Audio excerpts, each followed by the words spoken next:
त्या विस्परिंग मध्ये म्हणजे तिथं माझ्या माहितीप्रमाणे इमोशनल सीन्स थोडे कमी असतात, कारण का त्याच्यामध्ये मोस्टली कॉमेडी सीन्स जास्त असतात. तो ट्रान्झिशन कसा जाणवतो तुम्हाला तिथे, की तुम्ही तुमच्या आधीच्या इंटरव्ह्यूज मध्ये मी काय पाहिलेलं आहे की तुम्ही 2-2.5 तास प्रेक्षक येतात, हसायला येतात आणि मधून एक 2 मिनिटाचा तुम्ही ठपकन देता. काय आहे मुळात, प्रशांत नामले शांत झाला, विनय येटेकर शांत झाला, कविता शांत झाली. काय एक स्पीडने नाटक चाललेलं असतं, बरोबर. स्पीडने नाटक चाललं किंवा स्पीडने गाडी चाललेली असते आणि मी फोनवर असतो असं, आणि थांबल्यानंतर मी बघतो तेव्हा सिग्नल आलेला असतो. मुळात मी वर का बघतो, गाडी थांबली म्हणून. ओके, बरोबर.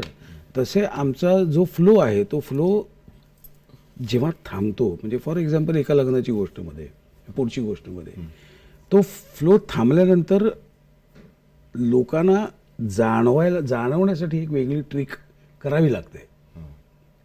मग त्याच्यासाठी डोळे वापरायला लागतात, त्यासाठी श्वास सोडायला लागतो, उश्वास सोडायला लागतो, तिच्याकडे बघावं लागतं, तिच्याकडे बघावं लागतं, आणि मग एखादा शब्द बोलायला लागतो, काय चाललंय,